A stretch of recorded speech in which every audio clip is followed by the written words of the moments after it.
صدر ٹاؤن کے information officer Asif عظیم، جو کھیلوں کی دنیا کا بھی ایک بڑا نام ہے اور اسپورٹس کی سرگرمیوں میں انہوں نے کراچی سمیت سندھ اور پاکستان اور عالمی سطح پر نام کمایا، ایک شفیق باپ کی حیثیت بھی رکھتے تھے۔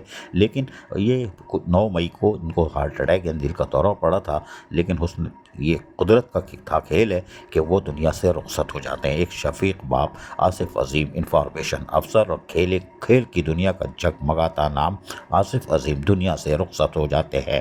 گزشتہ 3 دن پہلے بھی ان کے لیے دعائیں صحت یابی کی گئی تھی۔ سجن یونین کے آفس میں ذوالفقار شاہ اور ان کی کابینہ نے کہ کھیلوں کی دنیا کے اس ممتاز کھلاڑی اور صدر ٹاؤن کے انفارمیشن آفیسر آصف عظیم، جن کا انتقال ہو گیا تھا، ان کے لیے صحت یابی کی دعا کی تھی۔ آصف عظیم ایک پروقار، خوبصورت، خوش اخلاق، خوش گفتار اور ایک اچھی شخصیت کے مالک تھے، اور صحافی بھی ان سے خوش رہتے تھے، اس لیے کہ یہ سب سے مل کر ان کو عزت دیتے تھے۔ کھیلوں کی دنیا کا تو یہ بڑا نام تھا، لیکن آج یہ بڑا نام آصف عظیم دنیا سے رخصت ہو گیا۔ کوئی بات نہیں، لیکن اپنے بچوں کی اچھی تربیت کر گیا، کیونکہ یہ ایک شفیق باپ تھا اور دوستوں کا دوست تھا، اسی لیے اس کا نام جانا جاتا ہے۔ عزیز عارف، KBS بلدیاتی نیوز، کراچی۔